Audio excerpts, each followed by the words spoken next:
de Frente. Olá, senhoras e senhores, veganos e carnívoros. Aqui é Ricardo Ventura e esse é o Linha de Frente. Debatemos política, comportamento e o que mais bombar nas redes sociais. E eu quero já começar a fazer uma provocação aqui com a Daisy. Daisy, quando você estava na escola, você era do grupinho dos populares, dos alternativos ou dos normais? Não, eu era normal. É? Normal. Alan, você ficava assim, tipo, será que vão me convidar para a festa dos populares ou só sobravam os alternativos para você? Era da turma do fundão. Da turma do fundão? Sério? Então, agora vamos trocar aqui. Vamos pensar o seguinte. Em vez de as turmas, vamos pensar na presidência e no TSE. Será que tem um grupinho mais especial do que o outro? Será que um está falando besteira e o outro não? Será que um é mais popular do que o outro? O que você está vendo nessa situação, Daisy? Porque o Bolsonaro fez uma reunião ali com os dos países, mas embaixadores, né, cara, dos países, e aí o TSE já veio dizendo, olha, isso é antidemocrático, tá um rebuliço. Como é que você está vendo esse cenário? O ponto é que o Bolsonaro fez essa reunião e ele atacou justamente o sistema de votos, né? Aí entra num problema, não é que ele fez uma reunião com embaixadores e todo mundo achou que estava errado. O problema foi que ele atacou o sistema de votação brasileiro, que é uma coisa que ele já faz há muito tempo, e com isso ele acaba interferindo nos outros poderes. A gente tem que lembrar que a política brasileira ela é baseada na teoria de Montesquieu, que é de freios e contrapesos. Então, um poder ele tem a capacidade de vigiar, a capacidade e o dever de vigiar o outro. Quando Bolsonaro extrapola esse limite, porque o Palácio do Planalto tem um limite, ele acaba extrapolando aos próprios limites da democracia. Então, por isso que as outras organizações reagiram de forma tão veemente. E ele está questionando um sistema eleitoral que funciona aqui no Brasil. É o primeiro governo que a gente vê questionar com tanta força as urnas eletrônicas. Eu nem vou entrar aqui e dar uma aula sobre o que é a urna eletrônica, mas assim, tem muita disseminação de fake news em relação a elas. Então, eu acho que o problema todo é esse ataque constante à democracia. Carla, eu recebi por vários grupos de WhatsApp, o Lula, em 2002, sendo favorável. Ele queria que o voto fosse impresso. O Ciro também dizendo, olha, eu quero o voto impresso. O Bolsonaro está atacando as urnas ou a transparência das urnas? A transparência das urnas, né? Eu discordo da Daisy, eu acho que, muito pelo contrário, concordo com ela na questão de que deveria acontecer aqui o que Montesquieu pregou, né? Do contrapeso, né? Dos poderes se vigiarem, para ninguém ter um superpoder. Exatamente contra ela, eu acho que o STF e o TSE estão exercendo um poder além do que deveriam. O presidente Bolsonaro questiona as eleições de 2018, na qual ele foi vencedor, que isso fique bem claro. Ele questiona desde o começo, e o que ele falou nessa reunião com os embaixadores, que eu li ela na íntegra, me dei a esse trabalho, foi simplesmente questionar um processo que está aberto, ainda não foi concluído, que foi protocolado, inclusive o TSE sabe desse projeto. Na época, a presidente do TSE era Rosa Weber, que ela ficou sabendo no mesmo dia, e impetrou essa ação, dizendo que um grupo de hackers tinha tido acesso ao TSE, a senha de um ministro do TSE, e tinha conseguido trocar nomes de candidatos, votos. Por 7 meses, esse grupo de hackers teve acesso a esse sistema. Bolsonaro apresentou isso para os embaixadores e foi quase um pedido de socorro, porque aqui no Brasil ele não consegue ser ouvido e a imprensa não fala o que ele quer dizer. E aí esse hacker conseguiu ter acesso a isso, Bolsonaro pede que esse processo venha a público e o pior, assim que isso foi levado a público, eles pediram uma coisa que se chama, eu anotei aqui, log, que é a impressão digital do que acontece dentro do sistema informatizado. Para saber se realmente teve alteração ou não, se era para Bolsonaro ter tido mais voto ou não. Ele não está questionando quem ganhou ou não, porque ele ganhou. E aí, isso nunca foi dado.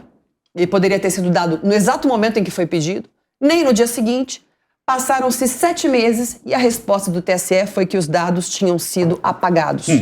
Bolsonaro quer que a gente possa ter um voto auditável. O voto no Brasil é inauditável. Se não me engano, isso deveria ser até inconstitucional. Você não pode ter um sistema de votos que você não possa auditar mecanicamente, no papel, algo que é... Carla, o que é auditar para o pessoal de casa? É você poder conferir. Por exemplo, nós estamos aqui na mesa, nós vamos votar se nós somos a favor do voto eletrônico ou não. Aí a gente vota num papelzinho físico e põe numa urna. Aí vamos dizer que ganha o voto eletrônico. Só uma coisa, você sabe que eu preparei um negócio que a gente vai fazer isso daqui a pouco, viu? Ai, que legal. Vamos fazer uma votação aqui para quem vai ganhar uma caixa de bombom. Mas você vai dar mesmo? Vai ser voto eletrônico. Vamos fazer um voto eletrônico.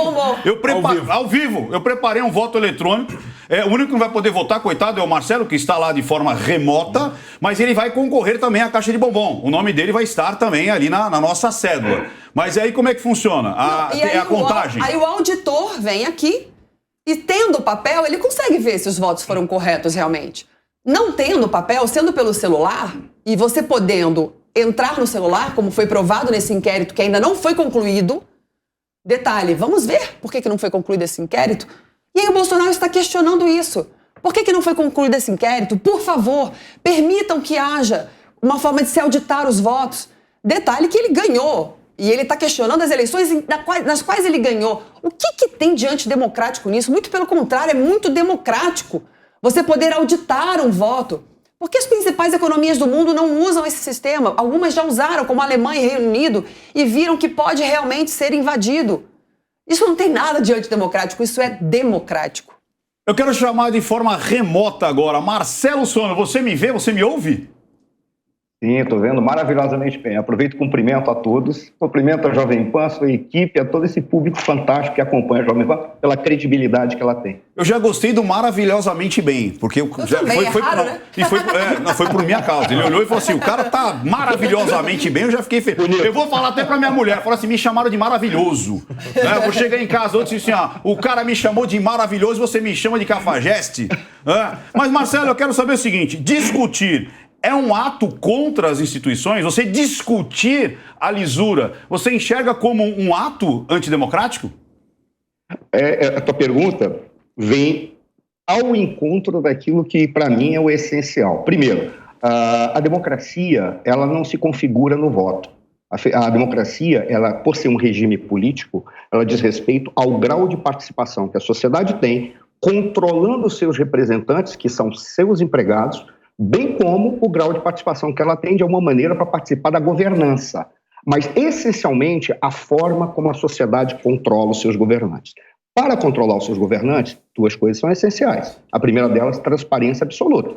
A segunda, a capacidade ou a possibilidade de questionar em todos os sentidos, em todos os aspectos e em todos os momentos, quaisquer processos que sejam estabelecidos na disputa política, no debate político ou na formulação de políticas públicas ou, em especial, na execução de políticas públicas. Então, o questionamento ele está na essência da democracia. O que me parece, já indo a reboque do que estava sendo apresentado, o que me parece é que estão impedindo determinados segmentos da sociedade, em especial, Sua Excelência, o Presidente da República, está sendo impedido por personalidades dentro do Supremo Tribunal Federal ou do sistema jurídico, em especial algumas excelências ministros, estão impedindo que a sociedade questione. E a sociedade não podendo questionar, isso sim é um ataque à democracia. É óbvio que existe sempre uma questão do cuidado pela forma como você vai questionar, aquilo que você vai falar e a maneira como você vai se posicionar em relação àqueles que aí estão. Mas ainda assim, se a democracia existe e se ela é concreta, você pode dizer o seguinte, não há nenhum limite para qualquer coisa que você possa expressar, porque a liberdade de expressão tem que ser absoluta. No entanto, você é obrigado a responder por aquilo que fala. O que isso significa? Que eu não posso impedir ninguém de falar, eu posso responsabilizá-lo. É uma diferença sutil, mas é essencial para que exista a democracia. Como assim? Se eu digo que há limites para a liberdade de expressão e eu começo cortando o que as pessoas vão falar, a liberdade de expressão acabou. Perfeito. Agora, eu posso dizer que você tem que ser responsabilizado caso falhe alguma coisa que seja criminosa. É completamente diferente um fato do outro. O que me parece é que o Supremo, em especial algumas personalidades, estão cortando a liberdade de expressão, expressado nisso em impedir o questionamento a alguns procedimentos eleitorais. Eu quero perguntar agora aqui pro Alan Barros. Alan ou é Alan? Alan. Alan, acertei então. Acertou. Alan Barros. Eu quero saber o seguinte, ainda há espaço para essa discussão? Porque tem muita gente dizendo o seguinte, olha, só faltam 2, 3 meses, ainda há espaço? E outra, discutir isso é ruim para o Bolsonaro? O Bolsonaro está mexendo num vespeiro que poderia ser politicamente ruim para ele? Eu acho que ele fala para a audiência dele, já comprou essa necessidade de ter um segundo nível de verificação do voto, que, no meu ponto de vista, é necessário. Né? Qual o problema? A gente não está querendo mudar o sistema da urna eletrônica. Acho que tem um problema de comunicação. Todo mundo acha que quer mudar o sistema. Ninguém quer mudar o sistema da urna. Eu só quero ter um segundo nível de segurança, de checagem. De auditar esse processo. Uma empresa, vamos mudar, se racionar um pouquinho. Uma empresa quer ser vendida, eu vou fornecer todos os meus números digitalmente para alguém. Na hora que ela for fechar um negócio, o que eu tenho que passar? Por uma auditoria. E ela vai lá verificar se aqueles números que eu apresentei estão corretos. Qual o problema da urna que nós temos hoje? Ter uma auditoria posterior. É isso, é o que eu penso. E eu acho que o presidente ele precisa só melhorar um pouquinho a forma que ele se comunica. Eu acho que a forma que ele comunica, às vezes, abre uma brecha para outro tipo de discussão que não é essa óbvia. Que forma, Alan? Como é que explica pra gente, pessoal de casa? Você acha que é o quê? Porque ele é aquele jeitão meio bonachão, é o tio do churrasco? Não é questionar... eu quero fazer aqui... Ou é o quê? É a forma ou é o conteúdo? Não é questionar a urna. A urna precisa de uma evolução. Olha como muda o discurso. Tá, ou seja, a gente precisa criar uma evolução da urna que já existe, mas ele nunca que funciona. Falou isso. Ele falou que ele quer mais um grau de transparência. Mas eu acho que aí... Ou será que também já é uma má... forma. É uma má vontade? Porque ele luta com todo mundo, ele luta até com as redes sociais, com a imprensa... Por exemplo... sabe, a imprensa que é centenária, entendeu? E aí, como é que faz isso aí? O ambiente político, ele vive uma coisa que é... estranha, mas é o que está acontecendo, né? É uma partida de futebol, parece. São Entendi. Paixões. Isso são é política, paixões. né? Então, mas ficou muito aflorado isso, né? Então, na estratégia de comunicação dele, existe um pouco disso, né? Falar para minha torcida, falar... O Lula também era assim, todos são assim. Todos são assim. Então, esse ambiente, eu acho que potencializa o que deveria ser falado de uma maneira mais clara. Por exemplo, eu li esse discurso dele inteiro e me faltou ali qual é a proposta. Porque ali ele só reclama. E aí eu fiquei pensando, sim, mas o que ele propõe? Mas não é justamente o voto impresso? Então, mas em 3 meses a gente tem como fazer isso? Não tem factível? Mais. Então, eu acho que o que ele propõe é a participação das Forças Armadas nesse processo de checar a questão de contar. Virtual. A parte de contar. É que o voto impresso parece que eu quero tirar a urna eletrônica. E não é. Ricardo, eu quero a réplica. É isso aí. É o seguinte, Marcelo, segura agora, porque enquanto você falava, a Deise batia o saltinho dela, que você não tem ideia. Ela batendo ali o botão ali, ó, o saltinho vermelho, no chão ali, ó, porque não tava aguentando. Então, Deise, a palavra é sua, destrua Marcelo suando agora nos argumentos. Não, imagina, eu tenho todo respeito a Marcelo. Eu concordo com a Carla quando ela fala que o STF extrapolou os limites. Eu acho que isso é uma coisa que a gente nem tem que trazer aqui para a mesa, porque extrapolou mesmo, virou quase que um partido político. E isso é uma coisa que, assim que virar o governo, sei lá quem vem, mas isso tem que ser revisto. Mas eu tenho alguns pontos de discordância com todos aqui na mesa e eu gostaria de ter a minha réplica. Deve. Vamos lá. O Marcelo falou aqui de liberdade de expressão, que ela é absoluta. A liberdade de expressão ela não pode ser absoluta quando ela incita o ódio ou a violência a alguém. Esse é um grande problema em algumas sociedades, quando não tem essa delimitação, e a sociedade brasileira não tem. Então, a gente não tem aqui delimitado o que é liberdade de expressão e o que é discurso do ódio. Imagina a liberdade de expressão, eu sair incitando a agressão a uma minoria que eu não concordo. Quando o presidente Bolsonaro faz constantemente essas agressões, não é nenhuma agressão, mas é uma incitação a uma discordância em ano eleitoral, ela é extremamente democrática para a democracia. Esse é o meu ponto.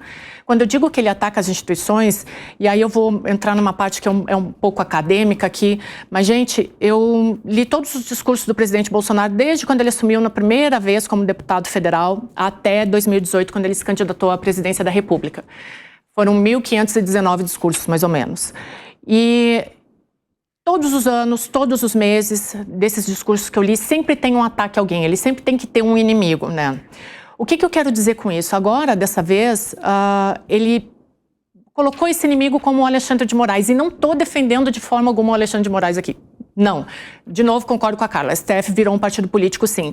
Mas quando ele faz esses ataques, ainda mais em ano eleitoral, de novo, não é a forma como ele comunica, é a forma de incitar a violência num ano que já está perigoso. Deise, então, mas vamos esse lá. é o meu ponto.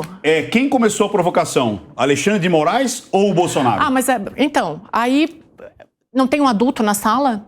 Então, mas quem começou a discussão, ele ganhou as eleições de 1º de janeiro de 2019, ele entra. Quem começou a botar o pezinho pra fora ali da C? Quem começou? Quem fez a primeira, tipo, olha, você não vai poder escolher o presidente lá da PF e tudo mais, diretor da... Quem foi que começou a brigar um com o outro? Quem foi o primeiro? Mas a gente não tá falando da reunião com os embaixadores? Não, mas eu quero saber. Ela trouxe a pauta e disse ainda... Não vamos voltar para Alexandre de Moraes. Kátia não, Carla, tá vendo? Você me tira do sério, eu troco seu nome. E é o seguinte, de sábado é meu, de domingo é seu. Então fica quietinho aí que quem manda aqui de sábado sou eu. Não vem me tesourar, não. Vamos lá, você disse que a violência, citando a violência, quem começou? Começou em 1991 com o deputado Jair Bolsonaro. Ah, mas a gente tá falando desse governo aqui. Senão, se a gente voltar lá atrás, a gente vai falar que Dom Pedro também... Não. Então, mas esse é o ponto. Esse é o ponto porque a gente questiona tanto a política até hoje, porque a gente não olha para trás. De novo, história é cíclica. Tá, mas vamos começar 2019. Quem começou? Dois começaram. Não tem como dois começar. 2019, quem começou a extrapolar a harmonia dos três poderes? O STF. Ah, era isso que eu queria. E o presidente não foi o adulto na sala. Era isso que eu queria tirar de dentro. O presidente não foi o adulto na sala. Esse é meu ponto. Gente, de forma alguma, assim, eu não estou defendendo nem A nem B aqui. Eu juro que eu estou tentando ser o mais isenta possível. Mas como presidente do país, e aí eu não sei quem foi que falou aqui, que é a forma de falar, que foi o Alan. Gente, ele é o presidente, ele tem que sentar na cadeira que ele assumiu. E às vezes as minhas maiores críticas em relação ao presidente Jair Bolsonaro são essas. Senta na cadeira que tu conseguiu, sabe? Respeita a liturgia do teu cargo. O Alexandre de Moraes faz lá, excede, como sempre, excede, mas tu é o presidente, demonstra isso nas tuas atitudes. Eu acho que às vezes ele entra num jogo que ele nem devia prestar atenção, sabe? Deixa pra lá. Sabe? Eu quero fazer uma pergunta então geral. Carla, você acha que é possível auditar essas urnas? Então, é sobre esse assunto que eu queria falar. Quando houve essa reunião com os embaixadores, eu não acho nada de ilegal ali. Na verdade, eu acho que é um pedido de socorro, uma liturgia oficial, não houve nada ilegal. Ele quer um pedido de socorro para que em 3 meses consiga se implementar uma forma de se auditar esses votos. Isso é possível? Eu não sei, não sou especialista nesse assunto. E eu acho que faltou justamente isso na fala do presidente Bolsonaro, de dizer qual seria a opção. Ele deixa mais ou menos vago de que seria a participação da inteligência tecnológica dos militares, do Exército, para fazerem uma auditoria, mas que também não diz muito claro se seria em papel ou se seria uma auditoria virtual. Eu acho que faltou ali uma coisa mais propositiva, de propor como se faz isso em 3 meses. Vai entrar um monte de gente na minha rede social dizendo que eu sou petista. E eu não falei em nenhum momento aqui defendendo o ex-presidente à esquerda. Não se preocupa com isso. Não, eu já... Aqui, quando a gente senta aqui, você vai levar pedrada de todos os lados. Já me chamam de machista, me chamam de feminista, me chamam de esquerda, me chamam de direita. A rede social é livre, olha que legal. Isso que é bacana. Deixa as pessoas falar. Mas, aqui a gente... A Carla diz, temos um voto dizendo, eu não consigo ver as urnas sendo auditáveis. Você acredita que elas são auditáveis? Não, eu espero que sim. Será que é fácil implementar? Você vota e sai um papelzinho? Porque parece que já sai, Na sua opinião, né? você acha que é auditável ou não? Eu acho que sim. Que elas são auditáveis? Eu acredito que sim. E como? Então, aí eu não tenho conhecimento para falar. Mas quando tu vota, já sai um papel que é possível a checagem. Não sai papel nenhum. Dizem que sai a somatória só. Então, mas é uma forma de controle. Não, peraí, então vamos lá. Vamos fazer uma votação então aqui, ó. Vamos fazer a votação. Olha aqui, ó. Então imagina, olha aqui, vamos fazer uma votação. Vamos fazer uma votação agora. Olha que legal. Eu vou votar em quem deve ganhar uma caixa de bombom. Então eu botei aqui, pode votar. Pode botar. Pode ser eu, pode ser você, pode ser a Carla, pode ser a Deise, pode ser... Passa pra ela. Vamos lá, vamos votar. Quem que você quer que ganhe a caixa de bombom? Tá valendo a Deise, o Marcelo, o Alan e o Ricardo. Até o Negão que tá em casa também tá valendo. Olha lá, vota, vai lá, no bloco de notas. Eu vou votar também aqui pelo Marcelo. Já que o Marcelo tá longe, eu vou votar aqui. Deixa eu pegar aqui. Cadê? Aqui, ó. Vamos votar aqui. Não, você não pode votar por ele. Não. Isso é ilegal. Não, só votei por ele. Não pode. Eu ganhei! Cara, olha aqui, ó. Quem ganhou? 4 votos. 4 votos, olha aí, ó. Você adulterou. Olha aí. Você adulterou. Não, mas vocês digitaram o nome. Isso é um reducionismo. Não, mas vocês digitaram o nome e agora eu tô conferindo e tô dizendo, o Ricardo ganhou. Ou seja, se você não tem como fazer algo analógico que não tem como mudar, não é auditável. Enquanto você digitar e sair a tripinha, mas tem a somatória. Quem me garante que aquela somatória está correta? Olha aqui, eu fiz para vocês. Vocês digitaram, vocês botaram o nome e eu mostrei para vocês que eu ganhei. E tem um dado a mais. Nessa fala Esse é o problema. Nessa fala para os embaixadores, o presidente Jair Bolsonaro diz que nesse relatório, nesse inquérito, está escrito, inclusive, que o ministro Barroso sabe disso, ele tem ciência disso, de que os votos são auditados por uma empresa terceirizada, pela Oracle, uma das maiores empresas de computadores do mundo. O Bolsonaro diz que os votos são terceirizados na hora de serem contabilizados, o que é bastante preocupante também. Marcelão, você está ouvindo a gente? Estou ouvindo plenamente. Eu vou direto até no ponto. A questão, o Bolsonaro... É isso aí, vamos lá. Fala aí. Eu votei em você também, já estou dizendo. Foi a cara. Eu não ia fazer isso, né? Porque eu não posso. O voto é secreto. O sigilo do voto tem que ser garantido. Só dizer duas coisas que são essenciais, depois de responder a Deise, é uma questão que ela colocou. Mas, primeiro, o Bolsonaro, ele não está dizendo que a urna ela deve ser abandonada. O que ele está dizendo é que a urna ela ainda está numa geração que precisa de evolução. Ela não acompanhou a evolução das urnas. O que ele quer é a possibilidade de que seja auditado. E a possibilidade de que seja auditado é que acompanhe na urna, no momento que você vota, você não precisa nem tocar no papel. Mas que haja impressão para que você confira se aquilo que você votou corresponde ao que apareceu no papel. E ele é cortado e cai dentro de uma urna de papel, que quer que seja lá, para ser recolhido. E no caso de haver desconfianças, que tem a possibilidade de auditagem. Olha, até, e aí eu não sei querer provocar ou ser deselegante, mas o argumento de que eu acredito que sim, que ela é auditável, por si só já é um argumento que diz precisamos da evolução da urna, porque nós estamos baseando a nossa credibilidade nesta urna exclusivamente na fé. E não naquilo que é necessário, que é um elemento concreto que diga esta urna é sim auditável. A prova está aqui, porque se der uma numeração que não corresponde àquilo que a velocidade da urna apresenta, nós temos como verificar. É isso que ele está exigindo. A Alemanha recusou exatamente por isso, porque não era auditável. E eu acreditar que a urna é auditável, por si só já invalida e já dá ponto para o presidente, apesar de o presidente ele ter agido de uma maneira que eu acho que não era necessário ele reunir os embaixadores, porque ao fazê-lo, ele acaba dando argumento para aqueles que já estão fazendo o que se alega que ele foi fazer ali, está justificando, está trazendo elementos internacionais para interferir na política brasileira, tal qual Sua Excelência o ministro Fachin fez, tal qual Sua Excelência o ministro Barroso fez lá nos Estados Unidos, que por si só, se porventura fizerem alguma verificação de toda a agenda dele, ele poderia ser enquadrado de alguma maneira como crime contra o Estado brasileiro. Porque se porventura tiver um elemento que confirme que ele teve conversas com parlamentares norte-americanos que depois foram e colocaram, ou fizeram uma proposta no Orçamento de Defesa dos Estados Unidos para retirar o Brasil das doações ou dos empréstimos ou dos recursos que são destinados à defesa brasileira, desde que o Brasil siga determinados procedimentos, dentre eles afastar as Forças Armadas de questionar ou participar daquilo que ela foi convidada a fazer. Isso parece um discurso de um ministro do TSE. E um parlamentar americano entrou com essa ação. Se houver um vínculo, o ministro Barroso poderia ser incriminado.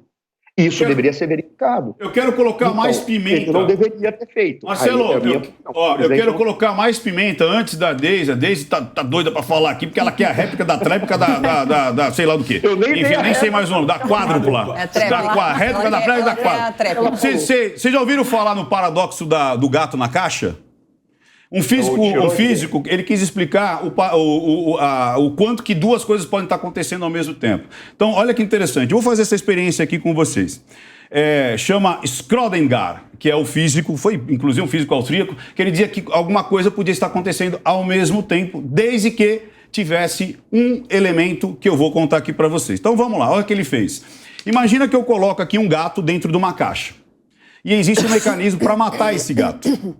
Esse mecanismo ele vai ser acionado por um número ímpar ou por um número par.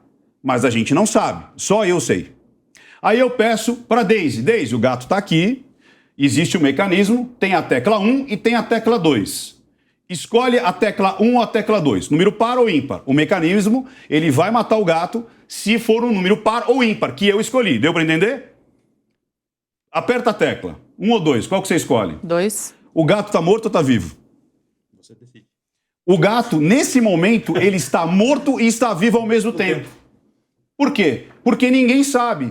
Você apertou 1 e você sabe que apertou 1. Mas o que eu escolhi para o mecanismo fazer com que ele vivesse ou não? Então ele não está 50% vivo ou 50% morto. Ele está vivo e morto ao mesmo tempo.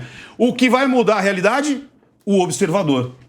Agora, se eu abrir a caixa e olhar, eu vou ter 100% de certeza. Ele está vivo ou está morto. Agora a provocação que eu quero trazer.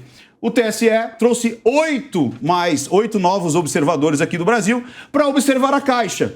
Só que é o seguinte, para observar a caixa do lado de fora. Não tem o gato. Vai adiantar alguma coisa? Aí eu faço essa provocação. Alan Barros, vai mudar colocar 50 observadores para observar a caixa do lado de fora? Eu acho que é importante para deixar um pouco mais transparente o processo. Eu até li um pouco sobre isso. Hoje tem uma totalização da sessão. Você nunca vai conseguir ter a certeza se os indivíduos que participaram dessa sessão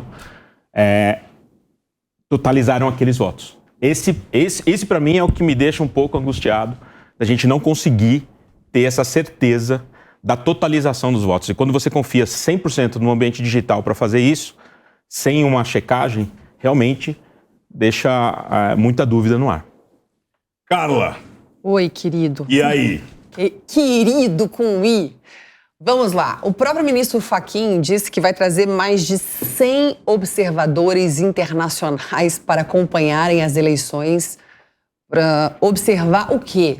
Né? Se você só aperta o botão e vai para a caixa de Pandora, porque ninguém sabe onde vai parar, é auditado por uma empresa terceirizada, pela Oracle, e não tem um papel ali. Nós queríamos muito que o Cristiano Vilela estivesse aqui na mesa, ou o Guilherme Amorim, que são especializados em direito eleitoral. Eles poderiam com certeza brigar comigo e talvez explicar um pouco mais. O Cristiano até observa eleições internacionais. É muito complicado, realmente. Eu sei que o próprio Cristiano, a Daisy acham que o voto eletrônico é confiável e tal. Eu realmente, depois de pesquisar muito sobre o assunto, tem um site muito interessante sobre isso internacional, int.com, que fala sobre voto eletrônico no mundo inteiro. E chega-se à conclusão nesse site, que é extremamente democrático, não é um site nem de direita nem de esquerda, que conversaram com muitos técnicos do mundo inteiro e eles chegaram à conclusão que realmente pode ser, sim, violado um sistema que é 100% virtual. Então, assim, não se trata de democracia ou antidemocracia, de direita ou esquerda, se trata de ter alguma coisa em papel para se auditar ou não. É só isso que a gente está pleiteando e é isso. Um minutinho, Daisy, pra gente ir pro break. Nem vou precisar de um minuto. Tu fez uma pergunta pra mim que é muito capciosa. Eu odeio quando as pessoas perguntam, você acha? Eu não tenho que achar nada. E aí, quando eu respondi o Marcelo, eu sabia que isso tinha um fundo de verdade, Marcelo. Eu tô no site do TSE e o site fala, urna eletrônica, relatório do TCU, diz que equipamento é seguro e auditável. Eu prefiro confiar nessas instituições e eu prefiro confiar nessa ciência.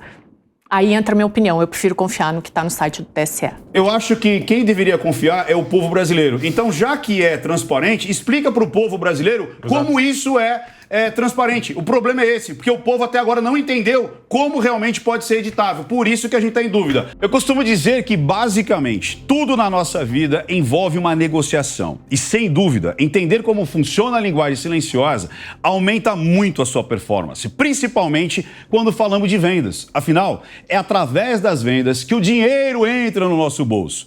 E se você já tem ou está pensando em abrir um negócio, sabe que além das vendas, existem outros setores fundamentais para que o seu negócio dê certo. Por isso, eu me juntei com outros 7 profissionais na jornada empreendedora da New Cursos, que vai mostrar a você um guia completo do empreendedorismo. Então, além do meu curso Engenharia da Persuasão, você vai ter acesso a mais 6 cursos. Mais de 150 aulas, mais de 66 matérias complementares e tudo isso, acredite, com 55% de desconto. Para garantir a sua vaga, acesse agora newcursos.com.br ou aponte a sua câmera para o QR Code que está aparecendo na tela. Clique no banner da Jornada Empreendedora e faça seu cadastro.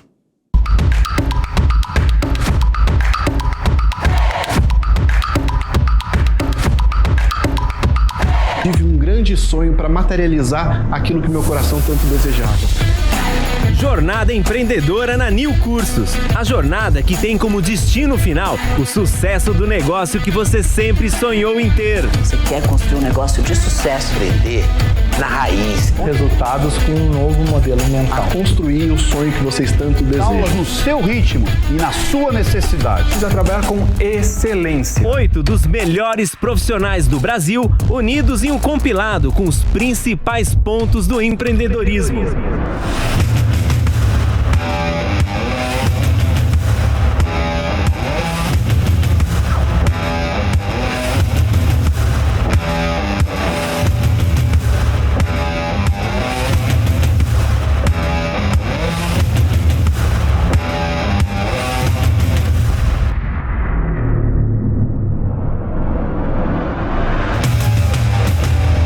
Cadastre-se agora mesmo e garanta sua vaga. Estamos de volta! Sim, Salabim. E é o seguinte, Dona Daisy, você tinha um diário quando estava ali, quando você era teenager ali, adolescente? Você tinha um diário que falava assim, eu vi aquele menino bonito hoje. Tinha? Tinha, adorava. Carla, você tinha também ali sabe aquele livro de recordação que você dava para os coleguinhas escrever? Ai, Carla, foi muito bom estudar com você. Você tinha isso aí? Ou o diário? Livro de recordação, não. Eu tinha o diário. Tinha um diário? Tinha. E você, o que você pensava quando você tinha ali 15 anos? Você queria ser jogador de futebol? Você queria ir para uma banda? O que você tinha com 15 anos, Alan? Eu era da turma do esporte. A gente tinha uma turma forte que... Cara, com essa barriguinha que você tá hoje, eu não tô acreditando muito não, bichão. Mas Era sumô? Eu cheguei a jogar vôlei profissional. Você levantava essa pança aí no vôlei? Opa. Ganhou Marcelão, dinheiro, come bem, quando filho. você, na adolescência, você fazia o que além de ser galã? Porque esse topete você já era galã desde sempre, né? Olha, eu praticava esporte, agora tinha aqueles comportamentos meio CDF, né? Colecionava selo, colecionava medalha, colecionava essas coisas, essas bobagens todas, mas para me divertir. E eu gostava muito de ler na minha adolescência. Por incrível que pareça, é a atividade mais chata que tem para você tentar fazer turma, mas acabava dando resultado. Olha que interessante, eu perguntei isso por quê? Número de eleitores com menos de 18 anos, ou seja, de 16 para cima, volta a crescer após 2 décadas em queda. Nós estamos com 2 milhões de jovens aptos a votar. Daisy, você acha que essa garotada tem um espírito político ou é modinha? Sendo modinha ou não, eu acho sempre válido qualquer ingresso na política, o interesse. A gente sabe que hoje tem a questão dos influenciadores em cima desses jovens, mas eu acho que o problema do sistema político brasileiro é bem outro do que a entrada desses jovens que ainda não têm tanto conhecimento. Então, eu acho maravilhoso que tenhamos mais de 2 milhões de jovens entrando nesse processo eleitoral esse ano. Eu sou super a favor.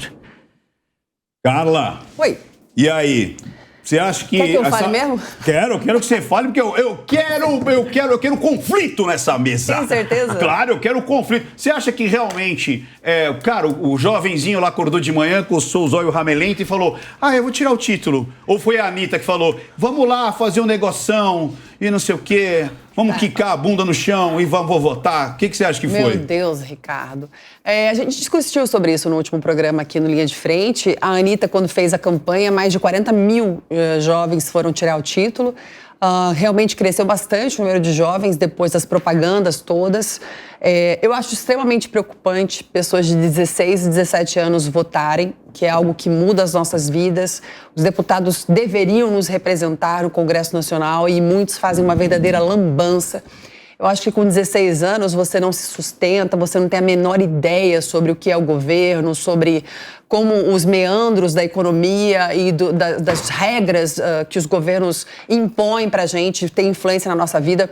Eu sou realmente contra esse sistema. Eu fui pesquisar, né, na década de 1980, começou muito fortemente o movimento da UNE, da UBS, que são movimentos estudantis, e fizeram uma emenda na Constituição que permitiu o voto obrigatório no Brasil. Infelizmente, o voto é obrigatório. Eu sou contra também, para jovens de 16, 17 anos. Eu acho que eles não têm preparação mental e da própria experiência de vida para votar.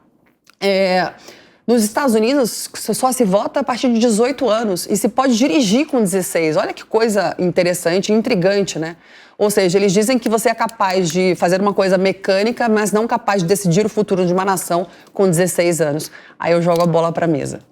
Marcelão, você me ouve? Eu bom. Eu tenho um posicionamento muito claro em relação a isso. Mas calma aí que eu quero provocar. Você acha que eles podem mudar o resultado das eleições? Você acha que esses 2 milhões aí de eleitores, eles podem mudar? E outra coisa, para quem... Se adulto votou no Tiririca, pior não fica? Será que um adolescente de 16 anos que está pensando em ter uma banda de garagem, como a gente disse, falar do namoradinho, ele está apto a votar em deputados, senadores e presidente da República? Olha, Ricardo, eu não discuto a sua aptidão, tá? Mas eu penso logicamente. Se ele é apto a votar, ele deveria ser responsabilizado por outras considerações das suas ações na sociedade. Por exemplo? Uma questão de coerência. Por exemplo, ele deveria ter uma redução da maioridade penal.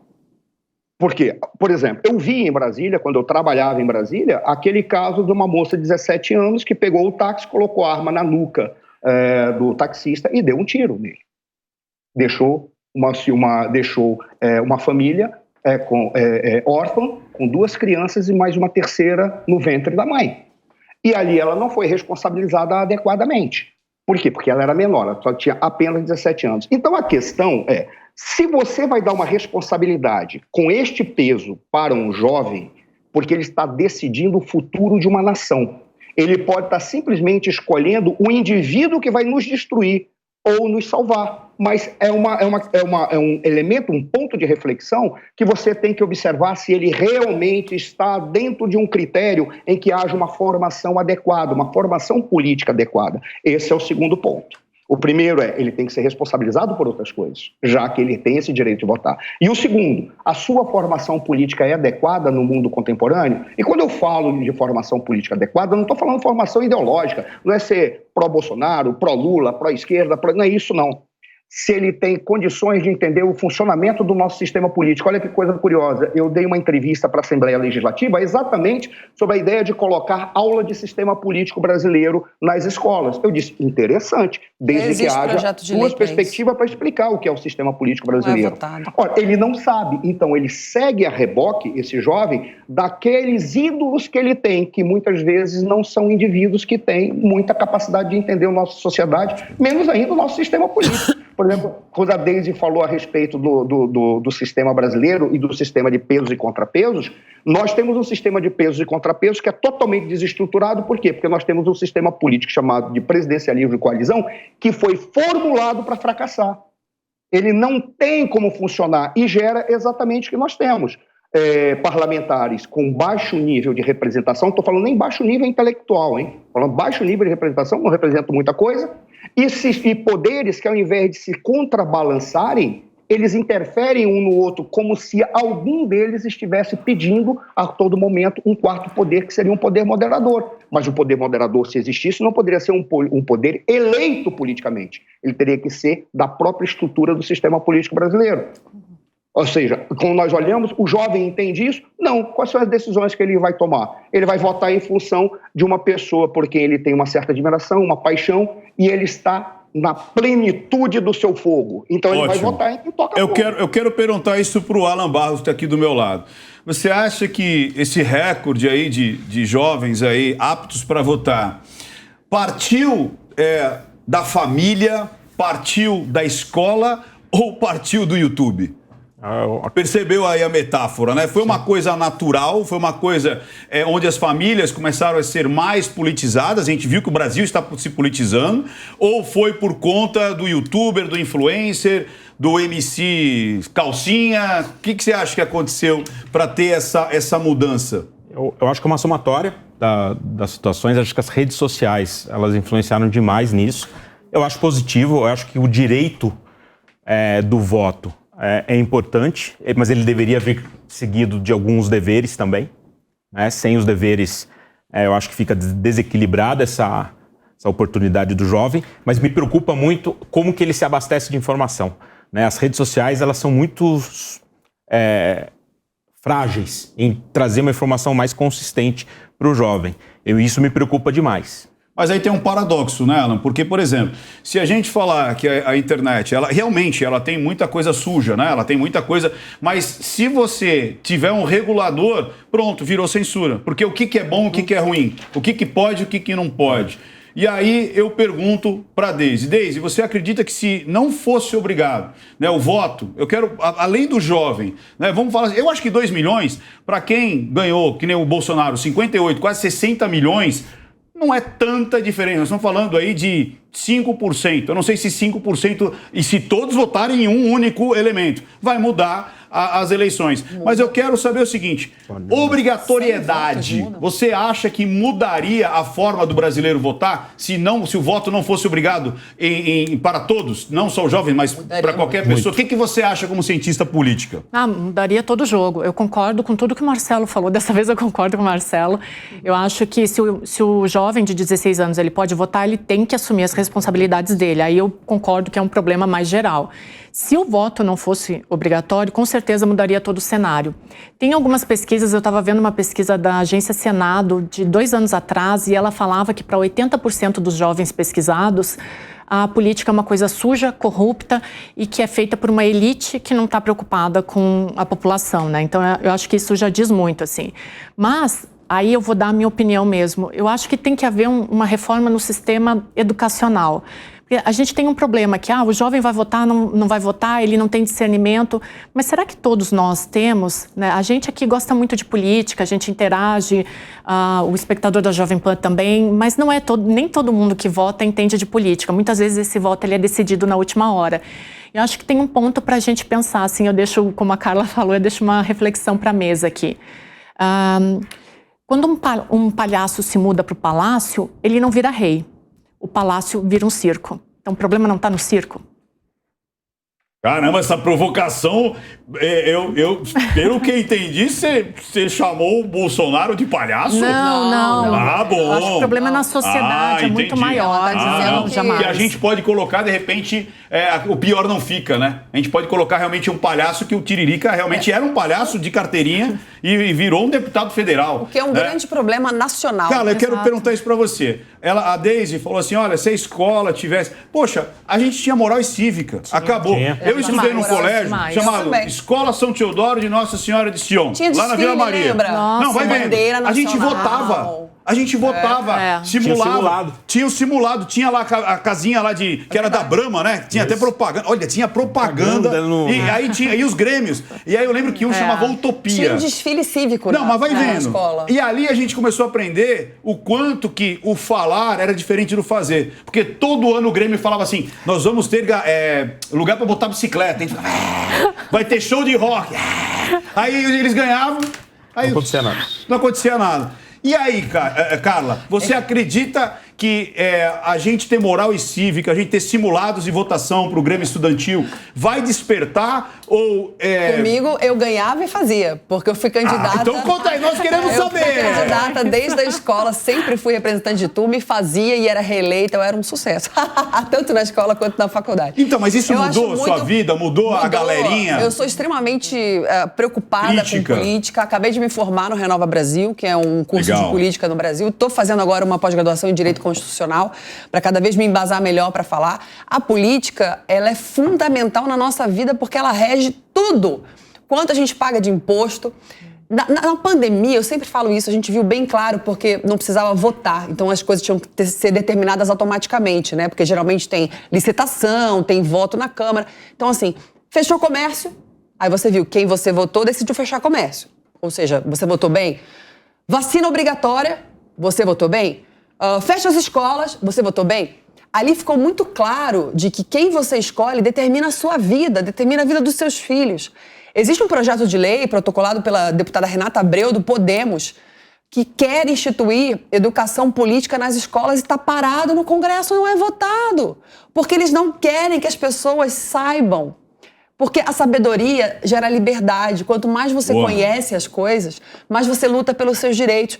Enquanto a população achar, como a Deise falou, que é coisa suja, coisa corrupta, coisa de político, não quero nem saber, eles estão lá se refastelando, construindo dinheiro para gerações, não precisam trabalhar.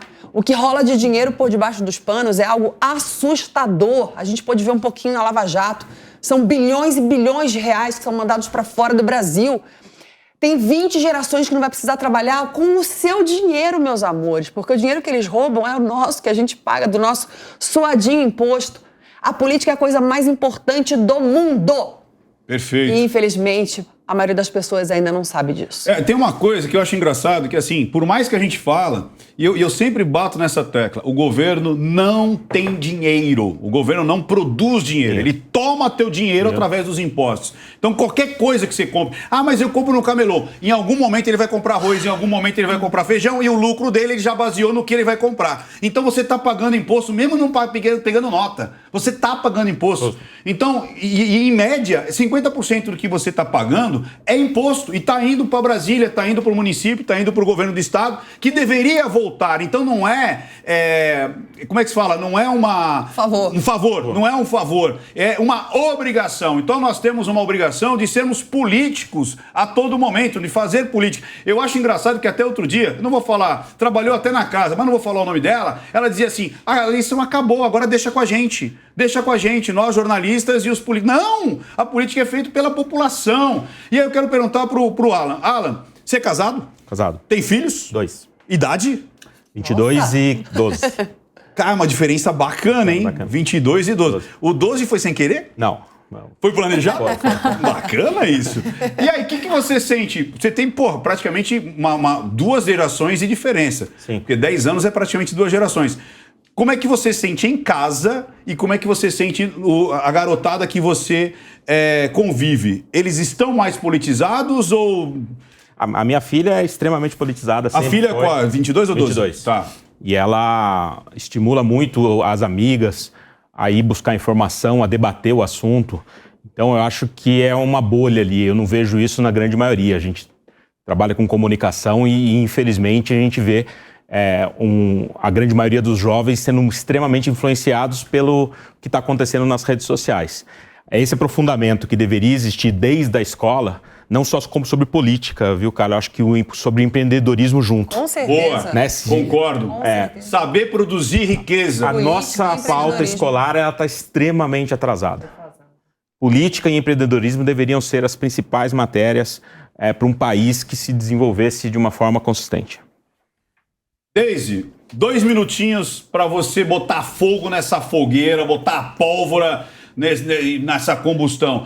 O que você acredita que seria possível fazer para que o jovem ficasse mais esclarecido e mudasse essa mentalidade de que política é suja, é uma coisa de corrupção, que é tudo igual, que política é tudo igual? Você que é uma cientista política, o que você colocaria para a gente e para o jovem que está assistindo? Jovem, quem fala jovem é coisa de velho, né? Velho fala o jovem, a garotada, a moçada que está em casa. Olha, Ricardo, eu como cientista política, o que eu mais quero ver são as pessoas debatendo, né? Que nem a gente faz aqui numa mesa. Então, é para isso que a gente trabalha todo santo dia, para isso que a gente faz pesquisa, mas eu acredito realmente que isso só pode acontecer vindo de casa e vindo de uma educação básica. Então, como vocês falaram aqui na mesa, essas aulas de moral e cívica, elas eram fundamentais e elas continuam sendo fundamentais, então isso tem que voltar para a pauta. E eu acho que essa questão de não ter um discernimento para votar, de novo, eu volto para a educação básica, isso tem que ser desde sempre. Eu ainda... Como Alan, eu fui privilegiada de nascer numa família que gosta de política, que debate política em casa. Mas se isso não é possível para todo mundo, então que se coloque no ensino fundamental, que se coloque na escola básica. Legal. Tudo vem de educação, tudo. Marcelão, para você, para fechar o assunto, joguei no seu colo. O que você acha que a molecada tem que ir, conversar, falar? É obrigação do Estado, da família, da escola, do influencer? O que você acha? É a obrigação de todos. A escola tem que ter a sua participação, os pais devem ter a participação maior, só que nós temos que verificar que a nossa sociedade, a clivagem é muito grande. Você não pode exigir de alguém que pega 4 horas de condução para ir trabalhar, ida e volta, que tem a condição de estar se ilustrando para poder educar o seu filho politicamente. Como a Carla falou, a questão da política é que tudo aquilo que é decidido politicamente tem validade para toda a sociedade. Por isso a sua importância. Agora, nós temos que jogar para a escola, talvez não a educação moral e cívica apenas, porque a educação moral e cívica, na nossa época, ela tinha a função de trabalhar com os conceitos e valores, para tentar mostrar o que são valores na sociedade. Por que os valores existem? O que eles significam em termos de comportamento? Mas também a outra disciplina que existia, que se ministrava do 2º grau, que era a Organização Social e Política Brasileira, que mostrava como estava construído o sistema político brasileiro, porque aí é que o cara poderia dizer, eu posso votar desta ou daquela maneira. Essa que é a grande jogada. E você tinha feito antes uma pergunta que eu acabei não respondendo, se esses 2 milhões de jovens vão interferir nas eleições. Da minha perspectiva, eu acho que é muito pouco para ter uma interferência concreta, exceto se houver uma divisão realmente polarizada com meio a meio, né? Aí qualquer voto vale. Mas eu, particularmente, não acredito que isso chegará... esteja acontecendo. Aí é que você legal. Ó, eu preciso mudar, preciso agora dar o giro aqui, porque esse assunto também é muito legal. Falar rapidão. 30 segundos, vamos lá. 30 segundos. Acabei de terminar de estudar política. 100 votos muda uma eleição. E 2 milhões de pessoas decidindo deputados federais, mais importante ainda. Muda sim. Eu quero saber o seguinte, Deise, você já jogou na Mega Sena? Bingo da igreja. Sim. Bingo da igreja. Ninguém nunca deixou de... O Marcelão tem cara que gosta de sabe aqueles cassino clandestino? Não. Hein, Marcelão? Você já foi naqueles cassino clandestino? Que tem um monte de vozinha assim, viciada, fazendo crochê e jogando ali? Mega Sena, sim. Graças a Deus o áudio falhou. Olha, eu já vi de perto, mas nunca... Já viu de perto? Parece aquele negócio. Eu tenho um amigo que tem uma dúvida sexual, né, assim? Aí o Marcelão tá nessa. Eu quero saber o seguinte, vocês ficaram sabendo, teve aí uma batida ali, policial, investigativa, sobre em cima do Tiro Lipa, né, e da doutora Deolane Bezerra, que ela ficou famosa porque ela foi a última namorada do MC Kevin ali. E aí pegaram o Porsche dela de 1 milhão, né, 1,1 milhão, mais um outro carro e tal, mais documentos, porque tem o tal das bets. Bets são aquelas casas de jogos virtuais onde realmente é um caça-níqueis, né? São caça-níqueis. Começou, eu vejo assim, ó, isso começou muito na Inglaterra. Você vê que o pessoal apostava para tudo. Vai chover, não vai chover? Vai separar, não vai? Qualquer coisa eles se apostavam. E essas casas, elas estão fazendo essas apostas. Então, a primeira coisa, o que vocês acham desse mundo das apostas online? Vicia, não vicia? É legal, é ilegal? Só o Estado pode controlar o jogo? Vamos abrir o jogo? Como é que vocês veem? Pode ser uma simulação para lavar dinheiro? Como é que você vê isso, Deise? Eu não tenho muito conhecimento sobre essa história da Deolane e do Tiro Lipa, porque toda vez que eu vi alguma matéria assim, eu achava que era de entretenimento e eu não prestei atenção. Mas sobre os jogos, eu acho que eles podem se tornar um vício, acho que tem que ter um pouco de cerceamento, um pouco de controle. E eu acho que a maior probabilidade é para lavagem de dinheiro, né? Então, esse ponto eu acredito que pegue muito, assim. Mas eu realmente não tenho conhecimento sobre isso, porque eu achava que era tudo matéria de fofoca. Alan, você é um cara do varejo, você é um cara que viveu muito ali o varejo. Vive até hoje o varejo? Vivo. Você acha que isso pode ferir a economia popular? Pode tirar o dinheiro daquela pessoa que está ali para pagar o carnezinho, em vez de comprar uma panela, como disse a Luísa Trajano, compre uma panela, por favor! Ele vai lá e joga no bingo eletrônico, como é que é? Eu acho que isso já está acontecendo, a gente já tem 5% dos brasileiros jogando nesses sites. O que não pode acontecer é não regular o setor. É um setor que gira muito dinheiro, gera muito emprego, e não regular é o maior erro que a gente está cometendo aqui. Os países desenvolvidos, na Inglaterra, 30% dos britânicos apostam todos os dias. Então, assim, eu acho que tem que organizar o processo, regular, porque o que a gente está vivendo aqui, das bets estarem reguladas, todas elas em outros países, operando aqui dentro do Brasil. Ou seja, estão pagando os impostos lá fora. E podia ser impostos altíssimos, de repente. Você não vai conseguir controlar isso. Então, regular, para mim, é a melhor saída. Mas e o vício, cara? Mas regulando, você controla o vício.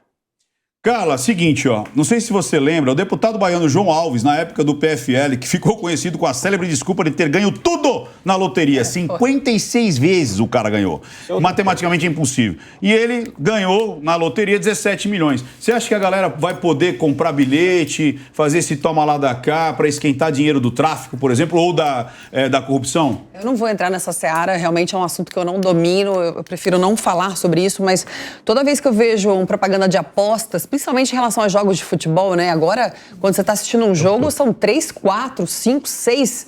Eu fico pensando assim, gente, isso não é aposta? Isso pode no Brasil? Porque de repente começou a poder, né? Começou assim, online, começou em jogos de futebol e aí virou uma febre. E eu fico pensando, e por que não pode outras apostas? Pode em cavalo? Aí eu fico pensando... Pode a Mega Sena. É o que o grande Alan acabou de falar, tem que regular. Marcelão, e aí? Isso daí é um caça-níquel disfarçado? Porque você sabe que existem até apostas de jogos virtuais. Não é nem o jogo real. É tipo assim, o time A e o time B. Aí, joga aí pra ver o que vai dar. Ou seja, é um caça-níqueis. É simplesmente jogar a moedinha pra cima. Como é que você vê essa situação? Olha, eu vou seguir a perspectiva do Alan. A questão é que isso tem que ser regulamentado, por uma razão simples. Primeiro, isso é jogo de azar. Eu sempre imaginei que isso fosse contravenção. É como tem o jogo do bicho. O jogo do bicho todo mundo sabe que existe, as pessoas jogam, mas é uma contravenção. Ora, isso para mim, por ser jogo de azar, que eu saiba, sempre foi proibido. Qual é o grande problema? Nós vivemos num mundo internacionalizado em que o sistema e a tecnologia permitiu que você hoje... aposta fora. Você aposta fora. Cartão de crédito internacional, bitcoins e vai. Você pega, ou seja, você pode ficar triste com a realidade, mas você não pode negá-la, porque o mundo não é bom nem ruim, o mundo é o que é, bom e ruim é aquilo que a gente faz com o que ele se apresenta para nós. Então a situação que se coloca agora é como que eu posso, depois de ter visto que todos estão nus, impedir que as pessoas andem nuas. Ora, o que nós temos que fazer é regulamentar a nudez, para que haja pelo menos um respeito no processo de nudez. É uma imagem meio estranha, mas que poderia, de alguma forma, responder aquilo que o Alan falou. Sim, tem que ser regulamentado, porque não tem mais como você escapar. Agora, da minha perspectiva, isso aí é jogo de azar. E concordo com a Deise quando ela fala. Se isso não for regulamentado, isso vai se tornar o principal caminho para a lavagem. Perfeito. E aí nós vamos ter uma sociedade cada vez mais envolvida com grupos criminosos. Nós vamos chegar a um ponto em que a sociedade vai ser controlada pelo crime, tal qual foi a Rússia logo depois da União Soviética, quando ficou aquela década de 90. Todas as contas bancárias, elas tinham uma participação, um grupo mafioso tinha participação nas contas bancárias de todos os...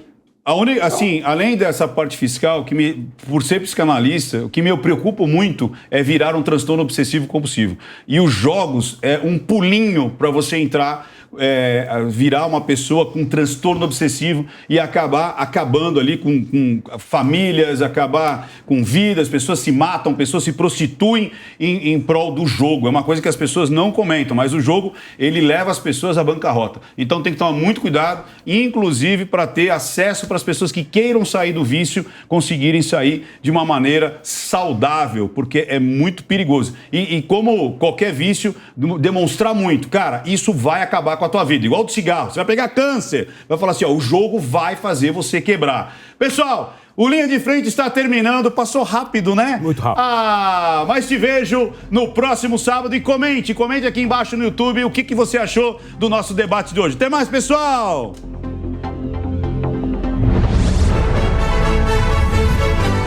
Linha de Frente. A opinião dos nossos comentaristas não reflete necessariamente a opinião do Grupo Jovem Pan de Comunicação. Realização Jovem Pan News.